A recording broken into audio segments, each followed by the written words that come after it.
Hello and welcome to a very special edition of On the Same Landing Page. So this podcast is a little bit different than usual. I'm your host as ever, Astra Newton, Head of Advertising at Web Presence.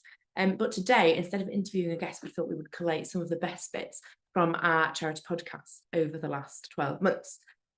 So this is a part that I've picked out and I like to call Using the News to Get Charity Views, and you'll see why soon enough.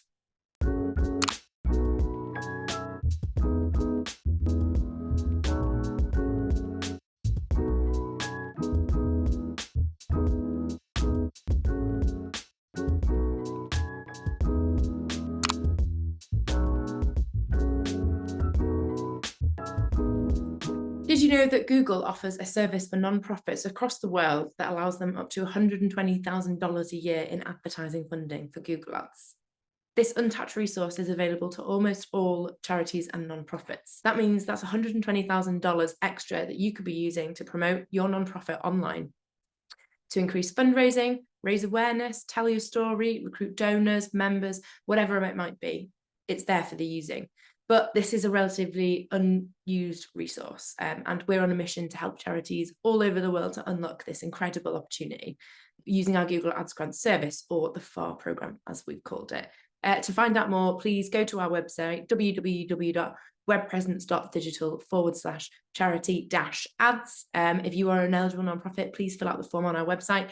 We will do a free eligibility check for you and get in touch about how we kickstart this funding application for you. We'll also discuss how we can help you utilise the grant and make the most of it so that you really see a return on investment. Thank you for listening. Now on with the episode.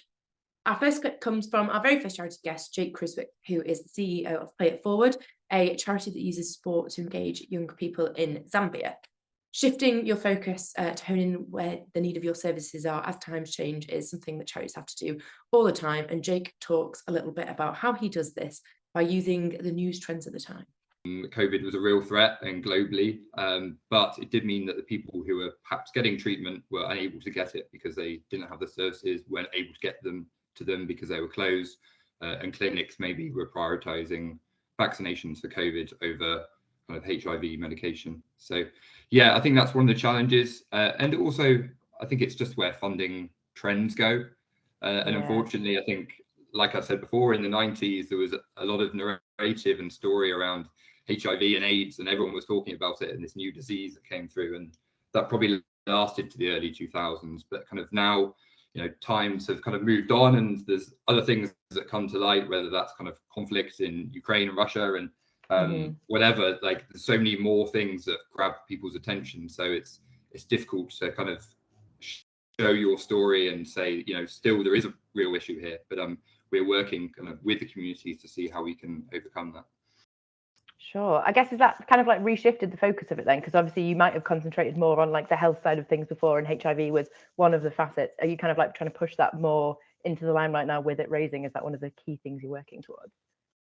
Yeah, exactly. And I think, there's lots of charities in Zambia doing amazing work. And in a sense, you have to find your niche. You have to find, look at the community that you're working with, where is the need? And often that changes. It could be kind of nutrition and access to water and sanitation facilities, which is still hugely important in rural communities. But kind of where we work, in more kind of urban communities in Livingstone, particularly where you've got populations with lots of travel and truckers and lorry drivers coming through, unfortunately, those kind of transient workers lead to kind of increased HIV and AIDS rates in the communities there. Our next guest, Louise from Rainforest UK, talks about her charity benefiting from moving news agendas, with climate crisis becoming more of a widely pressed issue on the global agenda, and how this is actually helping them to generate more funds from private and corporate donors, but how receiving these inquiries is helping them to raise awareness on the lesser known issues that they advocate for too.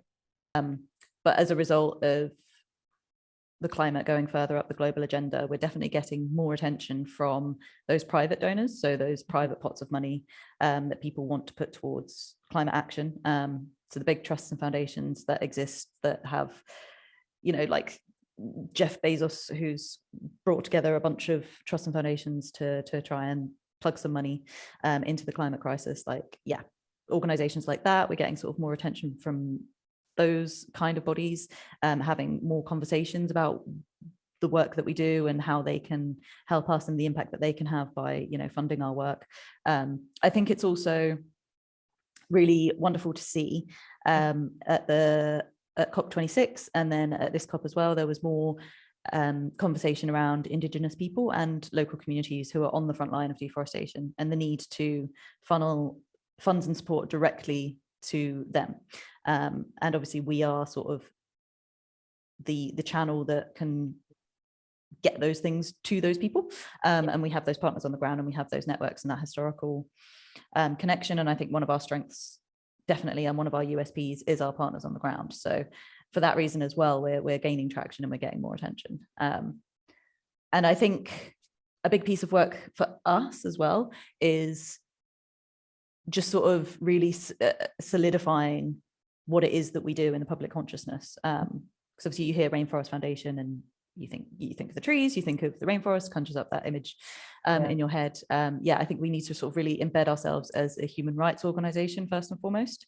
And then as part and parcel of that comes environmental protection. Emily, who sits on the board of Bikeability, a government-funded road safety cycling initiative for children, talked about how often the media wants to talk to them or get involved with them off the back of a tragedy, usually when somebody has been hit by a car on their bicycle, which directly goes against the pro-social message that they're trying to send.